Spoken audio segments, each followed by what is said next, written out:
Hi, I'm Nellie Donnelly, the daughter of Everett Peanut Mays. He shot our mother back in 1970. We were all little. I was 4 at the time, and I remember it very well. But I want to make clear that even though these things were horrible that our father did, he snapped when he did this stuff because our dad was a very loving and kind person. And I just want to make clear that the story being told, that we loved our dad and we miss him too. Hi, my name is Everett Mays. I am the son of Everett Peanut Mays Sr. At the time this situation happened, I knew nothing about it because I was 2 years old. And I did find out later in life, when I was 15, what had happened. But till this day, I still love my father and my mom, and I know that my dad wasn't himself when he done that.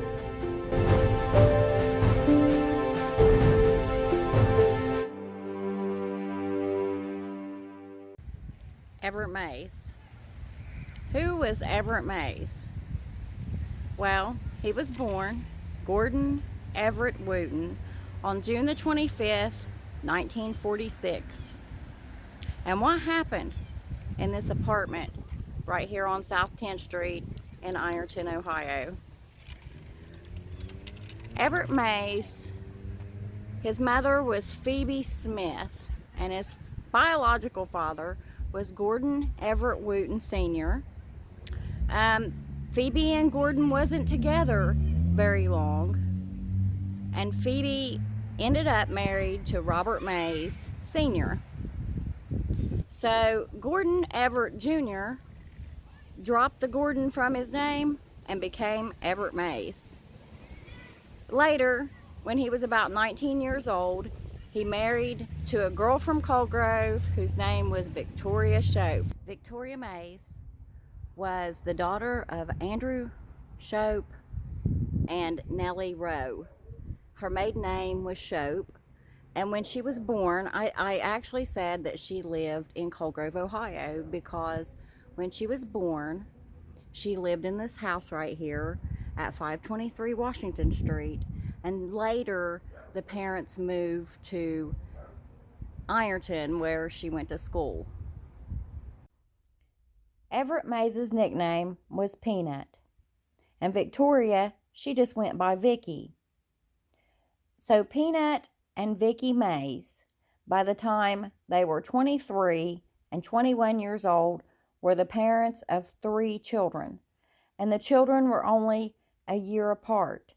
So by 1970, they had a 2-year-old, a 3-year-old, and a 4-year-old. They lived right here on South 10th Street in this apartment in Ironton, Ohio. Peanut, he worked for Tipton's grocery store in Ironton. It was on 3rd Street. On October the 20th, 1969, the Ironton Police Department came to Vicky and Peanut's apartment on South 10th Street, and they arrested Peanut Mays in connection with a breaking and entering into Kelly's drive-thru. Kelly's drive-thru was in Pedro, and it sat on the corner of State Route 522 and State Route 93.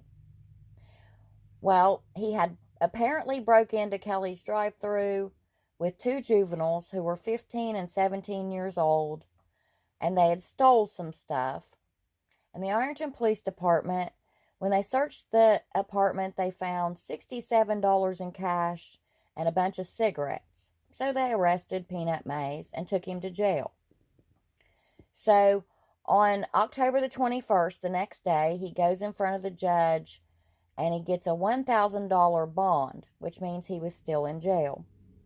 And 21-year-old Vicky Mays, she filed for divorce on the same day, on October the 21st of 1969. Apparently, her mother had helped her pay to start the divorce because her attorney was Lloyd E. Moore, and he was a pretty expensive attorney in town at the time.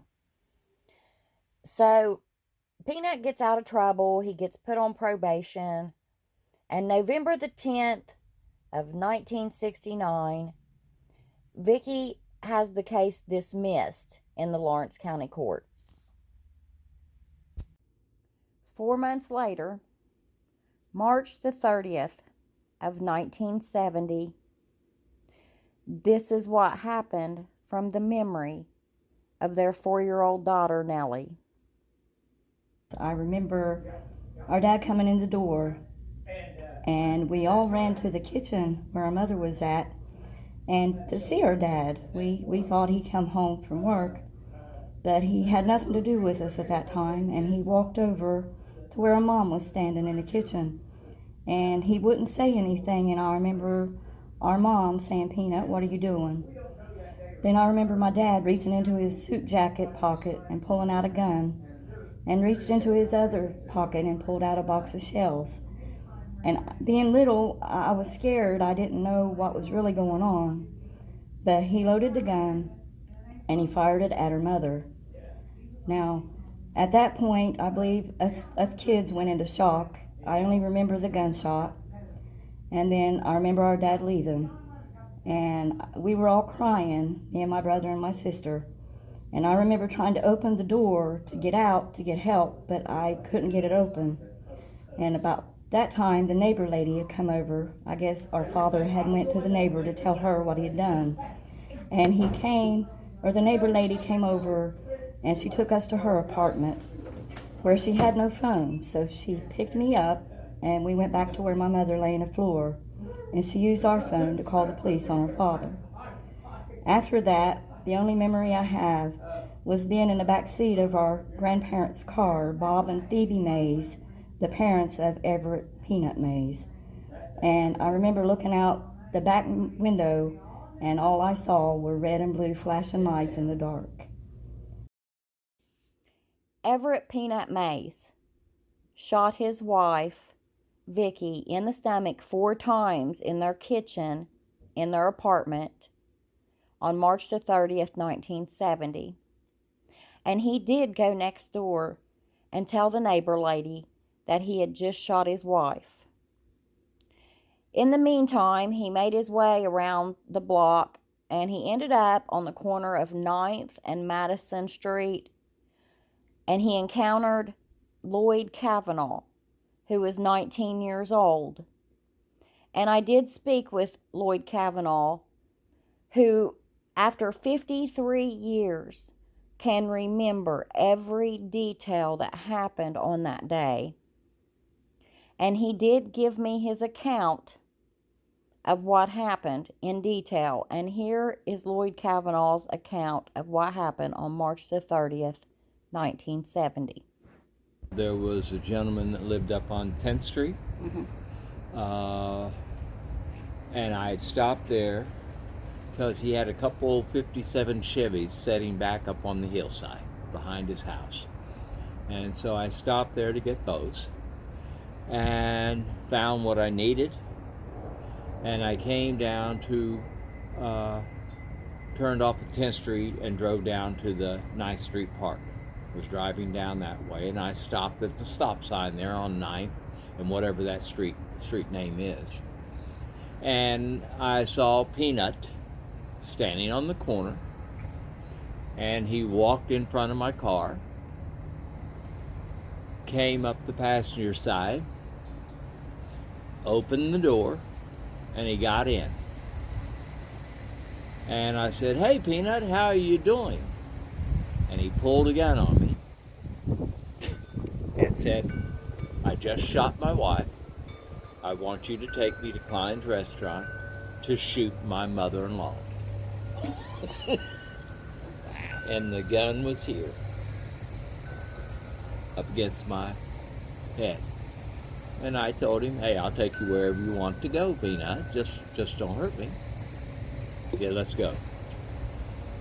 And so I turned down 9th Street, went to Vernon, and turned up Vernon, going towards 7th Street, 8th Street. And I said, "Peanut, just let me go. Here, take my money, whatever I have, just let me go." And he said, "No, you're going with me." And we went down to 5th Street, and he said, "Give me your wallet." So I pulled my wallet out, and I gave him my wallet. I had $3 in my wallet. Motion detected at your front door. And I said, "Can I go now? Will you let me go now?" And he put the gun back at my head, and he said, "No, you're going with me." And so we drove down to 4th Street, and I made the right. And Cross Park, I think the next street was Center. And he said, "Turn here, we're going to Kleins Restaurant." And it had the diagonal parking in front of it. And there were no parking places there in front of Kleins. So I went down a couple of parking places, and I looked at him. I said, "Come on, don't do this." And he said, "You're going with me." And he pointed the gun at me again. And so he got out of the passenger side. I got out of the driver's side. And at that split moment, I thought that I could run, but I couldn't figure out if I could outrun a bullet or not. So I decided to go with him. So I walked in front of the car down the sidewalk. He said, "Come on, let's go." And so we walked down to the door, Kleins Restaurant. He had the gun shoved in my side, in my back. I opened, walked in, and there was no one in there. No one. And we were there maybe about 20, 30 seconds or so. And a door in the back opened up, and there was a lady there. And she says, "Oh, look, Peanut's here." And he pushed the gun deeper in my back and said, "Back there." And I knew what was coming. I knew what was coming. So I walked back, and the lady was standing. It was a swinging door, and she was standing there. She's standing in the doorway holding the swinging door open. And he directs me to go back there. So I start walking back through there. And as I walk by her, I hear bam, bam, bam, bam, bam, bam, 6 times. And the initial shot, I ran. But when I took a step on by her, it was in a hallway. I had never been in Kleins Restaurant in my life. I didn't know what was there. And it was a hallway corridor that ran left and right. Left and right. So I turned right, turned right. And as I was running down that corridor, I saw open, I don't know if it was a doorway at the time, because some guy was behind me shooting people. And I saw open doorway. And I took it. It went to the left. And when I took it, it went down to the basement of that building. And when I got to the bottom of the steps, I looked, and it was a storage area for Kleins Restaurant, shelving and everything. And I looked around for a moment or two, and I thought the only thing I can do is get as far away as possible and try to find some place to hide. So I ran all the way to the back corner of the basement. And big shelving. Restaurant having big pans. Big pans. And I looked around, and there in front of me was a big pan. I climbed on that shelf and got under that big pan. And I was hiding there, but I could lift the pan up to see what was going on. and I was hearing screaming and everything upstairs. And I was in there maybe about 20 seconds or so, maybe no more than a minute. And the lady that was holding the door, swinging door open, she came down the steps. She walked down the steps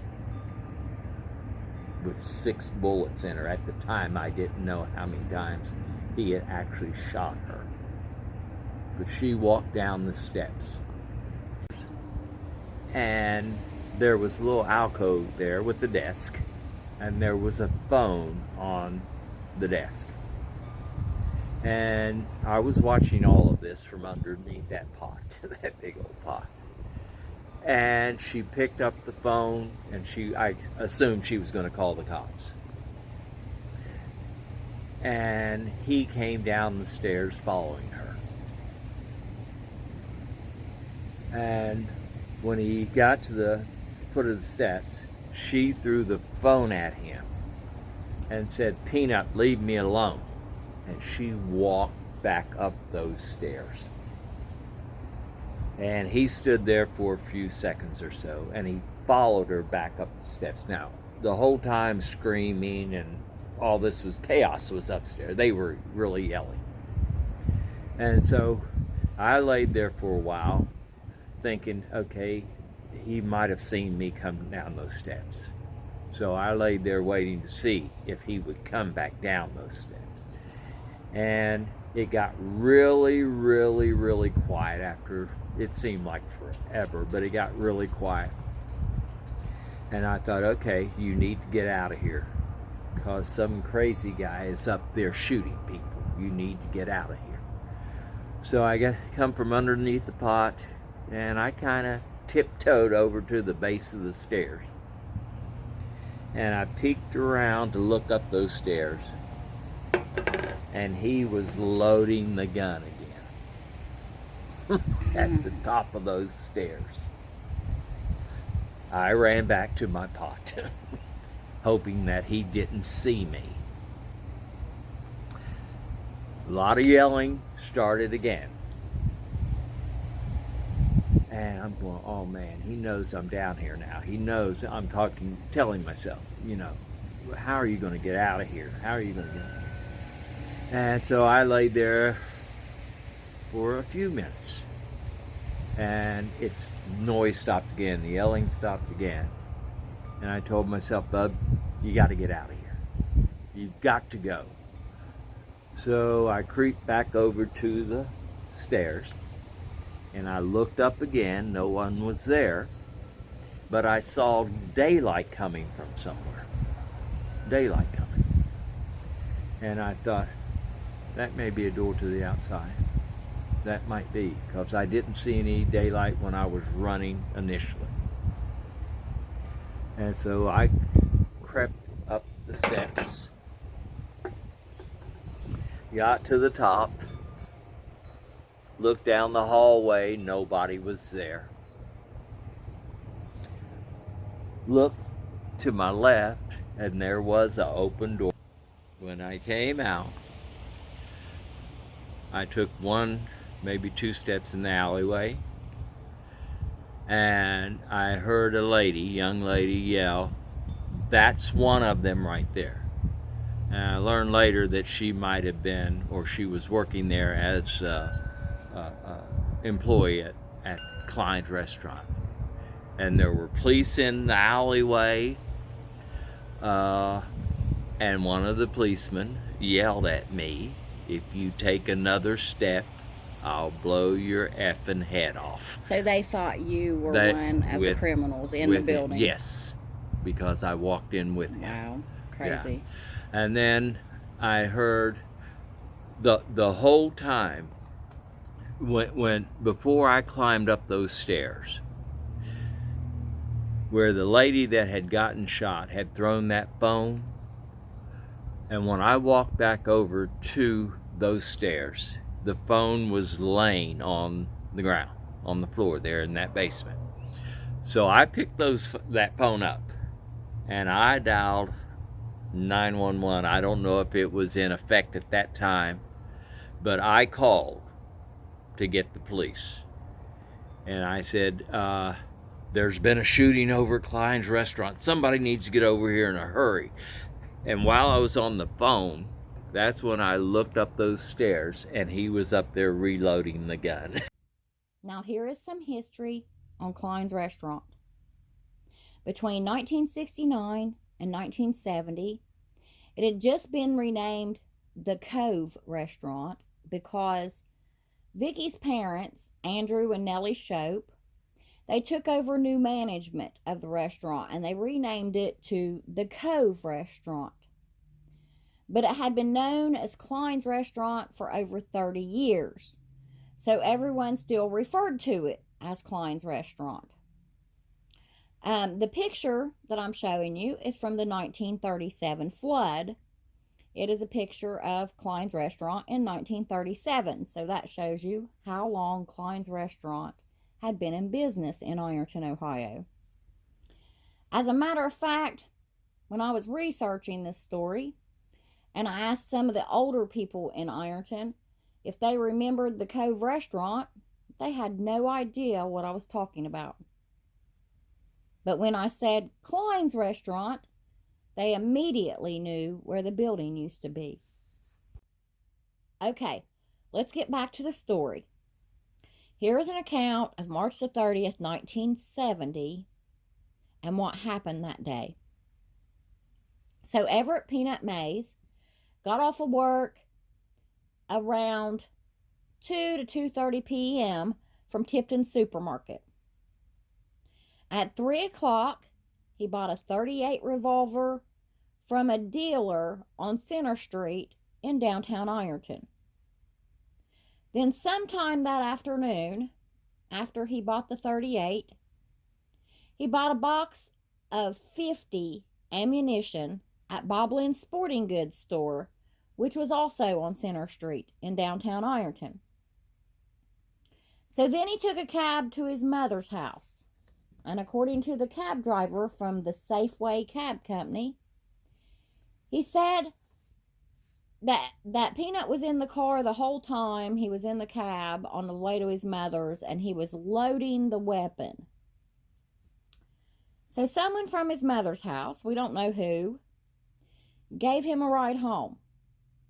But his mother was in the car too when he was being driven home from her house, and she said that he seemed perfectly normal to her. But according to the neighbor lady, she said she saw Peanut Mays arrive home that day at about 5:20 p.m. Then 15 minutes later, he came to her door and told her that he had killed his wife, and he asked her to take care of his 3 children. Well, Peanut then walked about a block or a block and a half down the street, and he got into Lloyd Cavanaugh's car at the corner of 9th and Madison Streets. And having a weapon pointed to Mr. Cavanaugh's head, he made him drive him 11 blocks to Kleins Restaurant. And you heard from Mr. Cavanaugh what happened there. That's where he shot his mother-in-law, Nellie Shope, 6 times. Then he left Kleins Restaurant and went to the Fraternal Order of the Eagles Club. And that was about a block away from Kleins Restaurant. Well, when he got to the Eagles, it was about 5:50 p.m.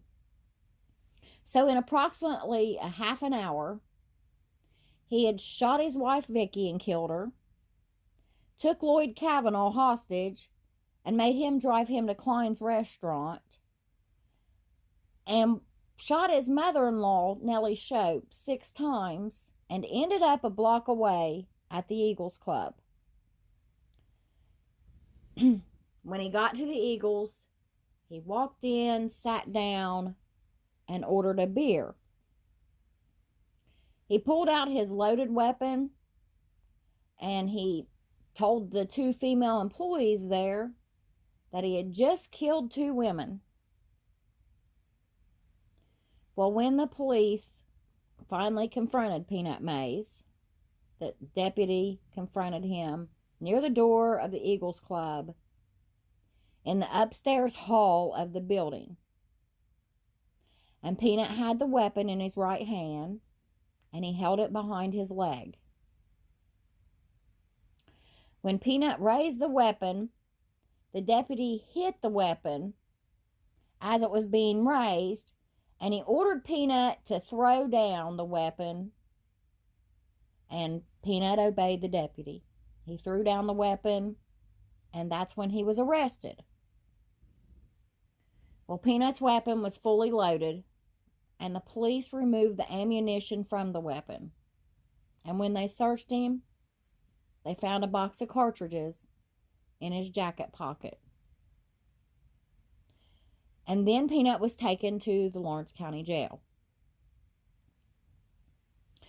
Vicky had died from her injuries, but Nellie Shope, Vicky's mother, although she was listed in critical condition at the Lawrence County General Hospital on March 31st, 1970, Nellie had survived the ordeal.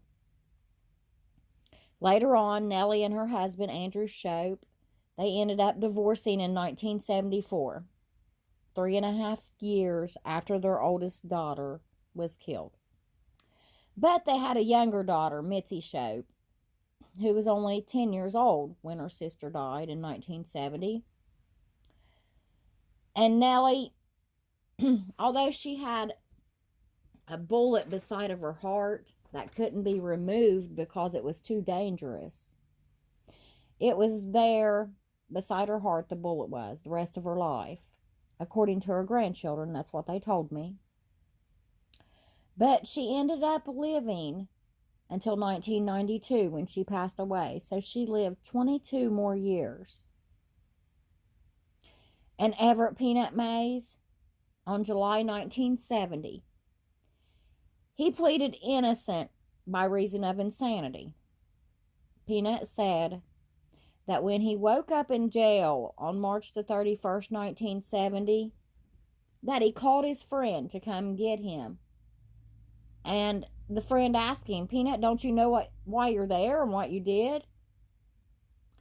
And he said he didn't have no idea why he was in jail, and he didn't remember what he had done. In his court trial, his lawyer insisted that he had been provoked in committing these crimes. And his mother and his aunts told that when he was a child, he'd do things that weren't normal for children to do, such as pull out his hair and eat it, chew on the tail and sleeves of his clothes, rip his clothes off instead of unbuttoning them, and that he'd just stare off and get tears in his eyes for no reason. But nonetheless, Peanut Mays was tested by the State Mental Hospital in Columbus, Ohio, and was found competent to stand trial.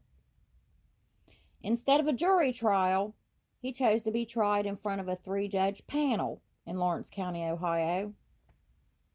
He was charged with first-degree murder, shooting with intent to kill, and armed robbery for the $3 that he got off of Lloyd Kavanaugh when he had a weapon to Lloyd's head. So he was sentenced after a 3-day trial in September of 1970, and he was found guilty on all charges. He was sentenced to be executed in the electric chair on March the 1st, 1971, which would have made him the 34th person in the state of Ohio to be executed by the use of the electric chair. But in October of 1970, he appealed the death sentence.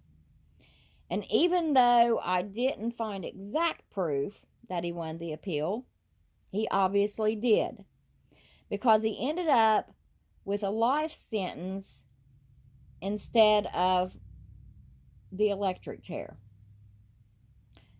So he got life for first-degree murder. He ended up getting 20 or 25 years for shooting with intent to kill, and then another 10 or 20 years for the armed robbery, which was to be served concurrently. So, after serving 39 years in prison, 6 days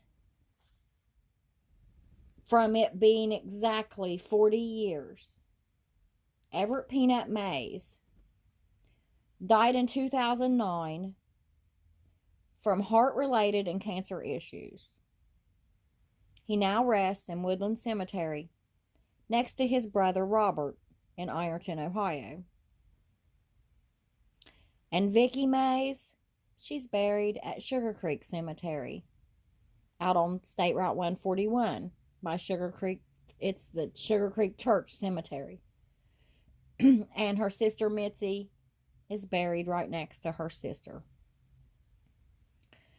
No one in this family came out a winner in this tragedy. I did an interview with 2 of the Mays children, and that's Nellie Mays Donnelly and Everett Mays Jr. And I'm including that interview in this video.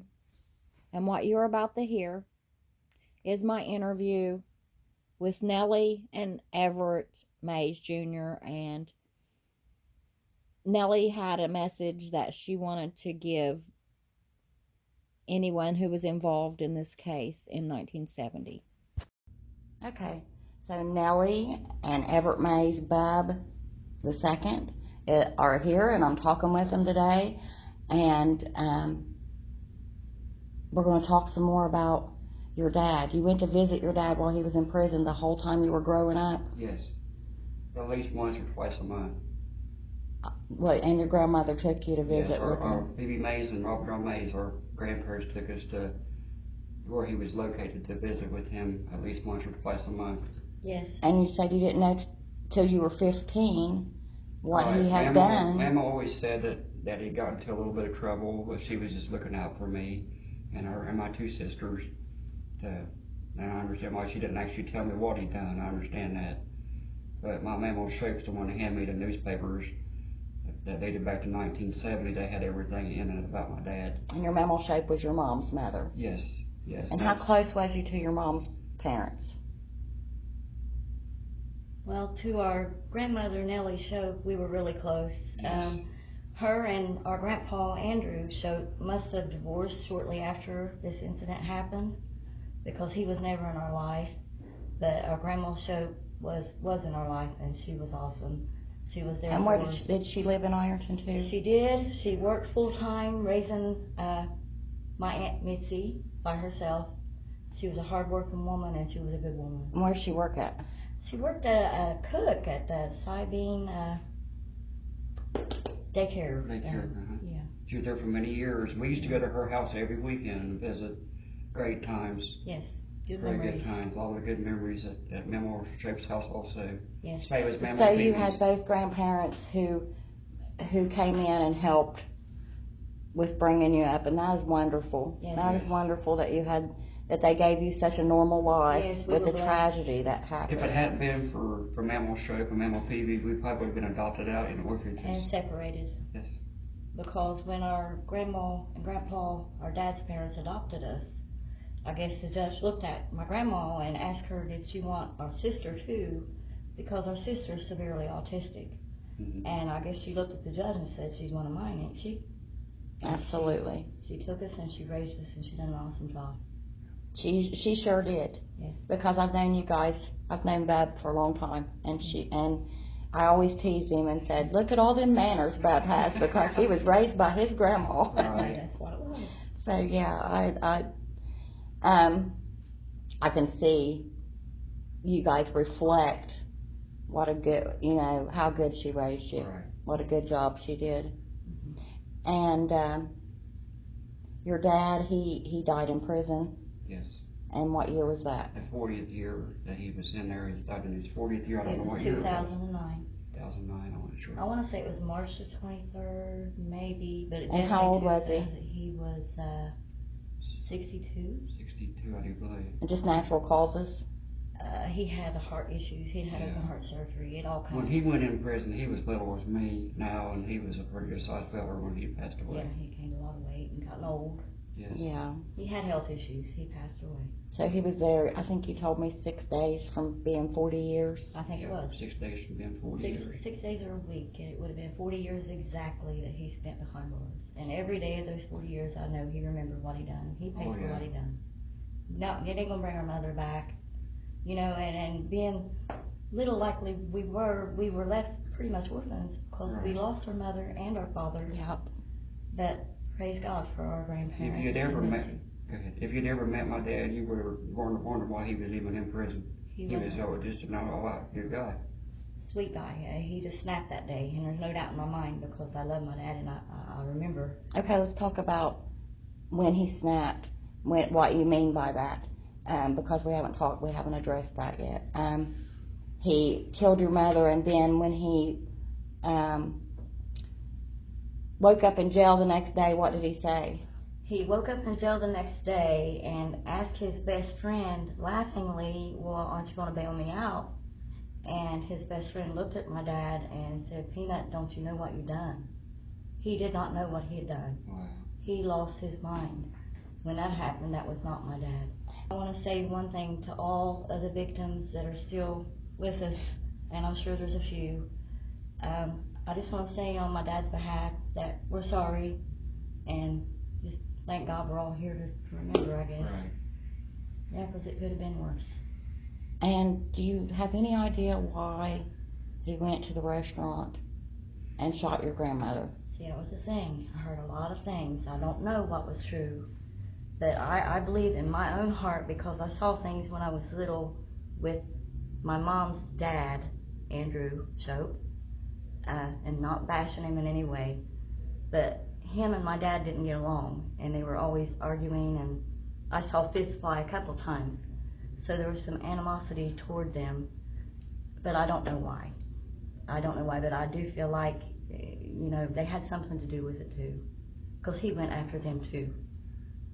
So maybe they had talked my mother into getting a divorce. You know, that part I don't know. Maybe they just supported her because she was their daughter. And maybe that too. He went after Mama Shope because he might have thought she might have had something to do with why Mommy was divorced then. That's what I think. Like any mom would have concern with their daughter, for they want the best for her. I understand her logic too. Absolutely.